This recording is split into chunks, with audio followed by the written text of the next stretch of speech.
श्री राम जन्मभूमि आंदोलन में जिनकी हुंकार से राम भक्तों के हृदय हर्षित हो जाते थे, ऐसे अशोक सिंघल जी सन्यासी भी थे और योद्धा भी। पर वो स्वयं को राष्ट्रीय स्वयंसेवक संघ का प्रचारक ही मानते थे। जन्म अश्विन कृष्ण पंचमी 27 सितंबर 1926 को आगरा उत्तर प्रदेश में हुआ। 7 भाई और 1 बहन में वे चौथे स्थान पर थे। मूलतः यह परिवार ग्राम बिजौली, जिला अलीगढ़, उत्तर प्रदेश का निवासी था। पिता श्री महावीर जी शासकीय सेवा में उच्च पद पर थे। घर में सन्यासी और विद्वानों के आने के कारण बचपन से ही उनमें हिंदू धर्म के प्रति प्रेम जागृत हुआ।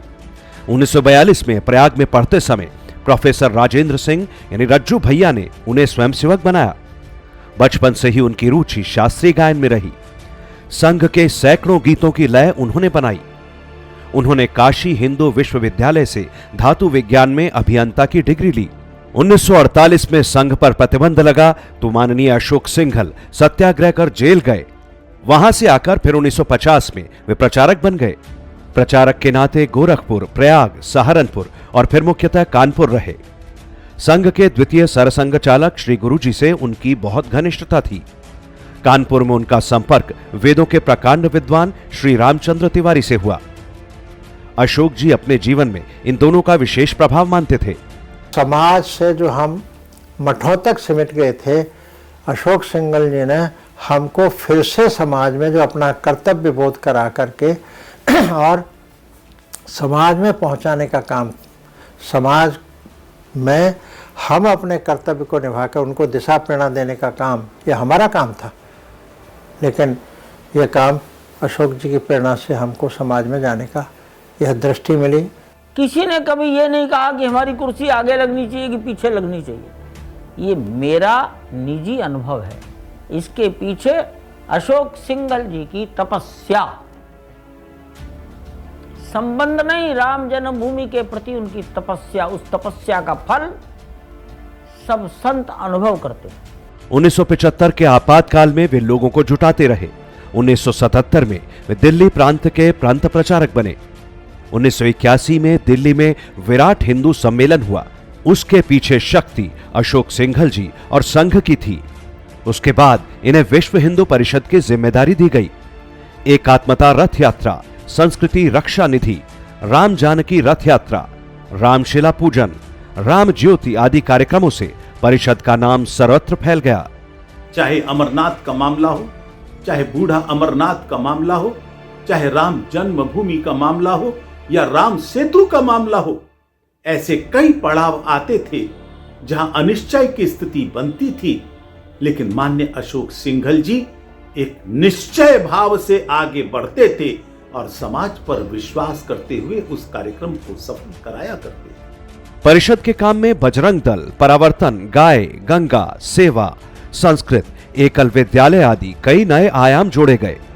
पर श्री राम जन्मभूमि आंदोलन ने देश की सामाजिक और राजनीतिक दिशा ही बदल दी। श्रद्धेय अशोक सिंघल जी परिषद के 1982 से 86 तक संयुक्त महामंत्री, 1995 तक महामंत्री, 2005 तक कार्याध्यक्ष, 2011 तक अध्यक्ष और फिर संरक्षक रहे। अशोक जी की विनम्रता से सभी पंथों के लाखों संत राम मंदिर आंदोलन से जुड़े। संतों को जोड़ना, उनके दिमाग में यह राम मंदिर सामान्य राम मंदिर नहीं तो रामलला के जन्म स्थली पर मंदिर निर्माण का विषय है। यह हिंदू के स्वाभिमान का, श्रद्धा का, आस्था का विषय है। इसलिए इसको किसी के मत पर छोड़ा नहीं जा सकता है। और आप लोग समाज में आगे जाइए, जन जागरण के लिए आगे बढ़िए और उसमें से फिर सब संप्रदायों को एक मंच पर बिठाना, ये कम नहीं है, बहुत बड़ी बात है। सब संतों को एक इकट्ठे लाना, कोई भी समुदाय, जैन समुदाय, सिख समुदाय, बौद्ध समुदाय और जो भी समुदाय थे अपने जन धर्म थे, उन सबको एक मंच पे लाना और एक कल्पना करना, एक नव भारत, पुराना जो अपना भारतवर्ष था उसकी कल्पना जो उन्होंने दोबारा करी कि हम क्यों नहीं विश्व विख्यात भारतवर्ष दोबारा से बन सकता है। तो वो जो कल्पना थी उनकी, वो बहुत दूरदर्शिता की थी। श्री राम जन्मभूमि के समूचे आंदोलन में कई बार उनके अयोध्या पहुंचने पर प्रतिबंध लगाए गए, पर वो हर बार प्रशासन को चकमा देकर वहां पहुंच जाते थे। श्री राम जन्मभूमि आंदोलन के परिणति ही थी कि 6 दिसंबर 1992 को राम भक्तों ने उस बाबरी ढांचे को गिरा दिया। अगर कोई नाम सर्वोपरि कहा जा सकता है तो वह माननीय अशोक सिंघल जी का। उनके कुशल नेतृत्व, अदम्य साहस, दूरदृष्टि, संगठन कौशल्य, दृढ़ निश्चय, इन सब का ही परिणाम था कि आज यह आंदोलन निर्णायक स्थिति पर पहुंच सका है। और अशोक जी के मन में ये था कि एक समय आएगा जब अयोध्या से आवाज उठेगी तो पूरे विश्व को सुनना पड़ेगा। अयोध्या जो तय करेगा विश्व की रूपरेखा कैसी हो, अयोध्या तय करेगा संसार कैसे चलेगा, विश्व कैसे चलेगा, हर दृष्टि से। तो ये उनकी जो सोच थी ये बहुत गहरी थी। इसलिए उन्होंने ये कहा कि हम कुछ भी हो जाए अपनी जन्मभूमि नहीं छोड़ेंगे, हम अपनी संस्कृति नहीं छोड़ेंगे, अपनी जमीन नहीं छोड़ेंगे, अपना वजूद नहीं छोड़ेंगे। माननीय अशोक सिंघल जी काफी समय से बीमार थे। 17 नवंबर 2015 को उनकी देह शांत हुई। वे प्रतिदिन परिषद कार्यालय में लगने वाली शाखा में आते रहे थे। अंतिम दिनों में भी उनकी स्मृति बहुत अच्छी थी। वे आशावादी दृष्टिकोण से सदा काम को आगे बढ़ाने की बात करते थे। अयोध्या में श्री राम लला का भव्य और दिव्य मंदिर उनके लिए सच्ची श्रद्धांजलि है।